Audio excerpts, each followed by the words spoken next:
আমি জগন্নাথ ইউনিভার্সিটির মাস্টার্সের শিক্ষার্থী। আমার নাম মোহাম্মদ কাউসার আলম সাগর। এই যে হাতে যে এখন পরিস্থিতি, এটা আসলে কোথায় হয়েছিল? এই জায়গাটা কোথায়, কোন জায়গায় কি আসলে এই মর্মান্তিক পরিস্থিতিটা মূলত 5ই আগস্ট সকালবেলায় চানখারপুল যে মোড় আছে আমাদের শেখ হাসিনা বার্ন ইউনিটের পিছনে, সেখানেই আসলে আমি গুরুতর আহত হই। মূলত কাহিনীটা ছিল, আমরা 4ই আগস্টে যখন আন্দোলন জোরদার হয় এবং 4ই আগস্ট এক প্রকার আমরা স্বৈরাচার পতনের জন্য একটা সিদ্ধান্ত নিই, লং মার্চ টু ঢাকা। তো সেই কর্মসূচির পরিপ্রেক্ষিতে আমরা 5ই আগস্ট সকালে শহীদ মিনারে ছাত্র জনতার যেই সমাবেশ আহ্বান করা হয় সেটা বাস্তবায়ন করার লক্ষ্যে আমরা মূলত যাত্রাবাড়ি থেকে আগত বিশাল একটা মিছিলের নেতৃত্ব দিচ্ছিলাম। এবং মিছিলটি যখন মেয়র হানিফ ফ্লাইওভারের ঢালে আসে তখন চানখারপুল মোড়ে এবং 21শে হলের সামনে বিজিবি এবং পুলিশের বিশাল ব্যারিকেড ছিল এবং তারা এই বিশাল ছাত্র জনতার যে স্রোত ছিল এটাকে ছত্রভঙ্গ করার জন্য এবং এই মিছিলটাকে বিভিন্নভাবে এখান থেকে সরিয়ে নেওয়ার জন্য ওরা টিয়ার সেল এবং রাবার বুলেট বিভিন্ন ধরনের গুলি ছুটছিল এবং মানুষ অনেকে ভয় পেয়ে যাচ্ছিল। এবং আমরা যেটা দেখেছি যে কিছু মানুষ ভয়ে ফ্লাইওভার থেকে পর্যন্ত লাফ দিয়েছিল যে আসলে নিজেদেরকে সেভ করার জন্য। তো সেই জায়গাটাতে আমরা যেটা চিন্তা করেছিলাম, আমরা যে কয়েকজন মিছিলের সামনের সারিতে ছিলাম, আমরা চিন্তা করেছিলাম এই মিছিল যদি সেদিন শহীদ মিনার না যেতে পারে কিংবা শাহবাগ হয়ে গণভবন ঘেরাওতে না যেতে পারে, তাহলে হয়তো আজকে যে কাঙ্ক্ষিত আমরা বিজয়ের চিন্তা করছি বা বিজয়ের যে উল্লাস করছি সেটা হয়তো বা সফল নাও হতে পারতো। কারণ সবাই জানেন যে যাত্রাবাড়ি হয়ে যে মিছিলটা ঢাকায় প্রবেশ করে এখানে প্রায় 20 থেকে 25 হাজার ছাত্র জনতার একটা স্রোত ছিল। তো সেই মিছিলেরই আসলে সম্মুখভাগে আমরা ছিলাম। তো এক পর্যায়ে আমরা সিদ্ধান্ত নিই যত কিছুর বিনিময়ে হোক আসলে এই ব্যারিকেডটা ভাঙতে হবে। এবং স্বৈরাচার শেখ হাসিনাও জানতো যে আসলে এটাই হলো মূল পয়েন্ট এবং ঢাকায় যে প্রবেশদ্বার, যে আমাদের চট্টগ্রাম অঞ্চল কিংবা খুলনা অঞ্চল দক্ষিণবঙ্গ হয়ে যত মানুষ আসলে ওই দিন ঢাকায় প্রবেশ করবে তারা মূলত শহীদ মিনার স্পোর্টটাকে কেন্দ্র করার জন্য তারা আসলে এই রোডটাই চুজ করবে এবং সেখানে তারা সর্বোচ্চ জোরদার করছে তাদের স্বৈরাচার বাহিনী দিয়ে। আমরা যেটা লক্ষ্য করেছি সেদিন সেখানে শুধু বিজিবি পুলিশ ছাড়াও যেখানে বিভিন্ন ধরনের বাহিনীর উপস্থিতি ছিল, বিশেষ করে এসএসএফ এর মেম্বাররা পর্যন্ত সেখানে অবস্থান করেছিল বিভিন্ন বিল্ডিংয়ের ছাদে। বিশেষ করে শেখ হাসিনা বার্ন ইউনিটের বিভিন্ন ফ্লোর থেকে সেদিন অনাবরত নিশানা করে স্নাইপার দিয়ে গুলি ছোড়া হয় এবং আমরা সেটা একবারে কাছ থেকে পর্যবেক্ষণ করেছি যে আসলে সেখানে এসএসএফ এর মেম্বারদেরও উপস্থিতি ছিল। আপনাকে যে গুলি করা হয়েছে এটা কোথায়, কোন স্থানে?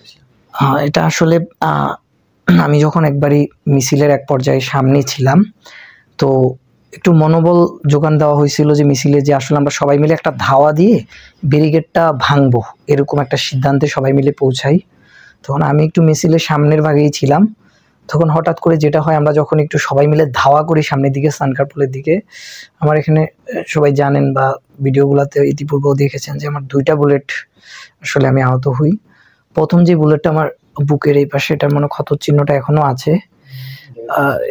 এই বুলেটটা আসলে একবারে সামনে থেকে বিজিবি প্রথমত করে, এটা আমি সম্মুখভাগে ছিলাম, এটা বিজিবির বুলেট ছিল এবং এটা যখন আমার বুকে এসে পড়ে আমি এক পর্যায়ে মানে রাস্তায় পড়ে যাই।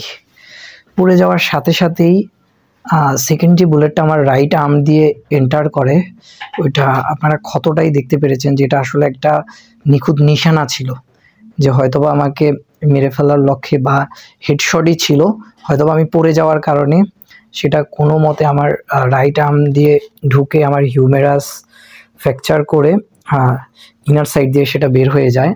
এবং এই বুলেটটা এতটাই মর্মান্তিক ছিল যে আমার হিউমেরাস পুরো ঘোরা হয়ে যায় এবং সেখানকার যেই আমাদের নার্ভ সিস্টেম কিংবা লিগামেন্টগুলো আছে সেগুলোও বাজেভাবে ক্ষতিগ্রস্ত হয়।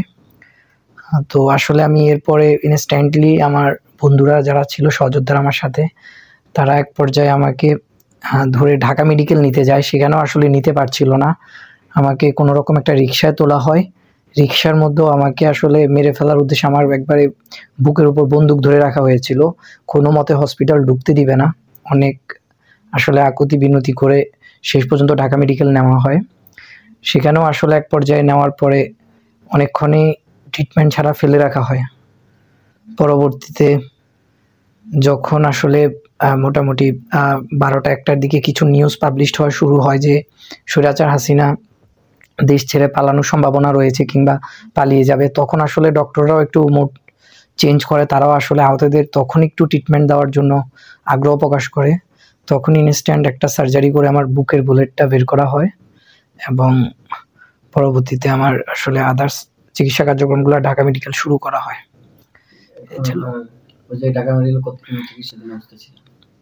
ঢাকা মেডিকেল সর্বোপরি আমার চিকিৎসা যে খুব বেশি একটা উন্নতি হয়েছে সেটা না।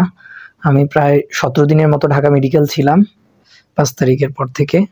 তো 17 দিনে আসলে আমার তেমন কোনো উন্নত কোনো ধরনের ট্রিটমেন্টই হয়নি। প্রাইমারি যেই ওটি হয়েছিল একটু পর্যন্তই ছিল এবং পরবর্তীতে যখন আসলে বুঝতে পেরেছি যে আসলে ঢাকা মেডিকেল ট্রিটমেন্ট নেওয়া সম্ভব না বা এখানে আমার কোনো ধরনের ইনফেকশন হয়ে গিয়েছিল, যে ধরনের ট্রিটমেন্ট ওরা প্রাথমিক স্টেজে নিতে পারতো সেগুলো আসলে ওরা 10-15 দিন পরে স্টার্ট করে, যার কারণে অনেক সময় অপচয় হচ্ছিল এবং শারীরিক কন্ডিশন খারাপ হচ্ছিল। পরবর্তীতে আসলে আমাকে সিএমএইচে আনা হয়, যে কম্বাইন্ড মিলিটারি হসপিটাল। আমি আসলে 24 তারিখে সিএম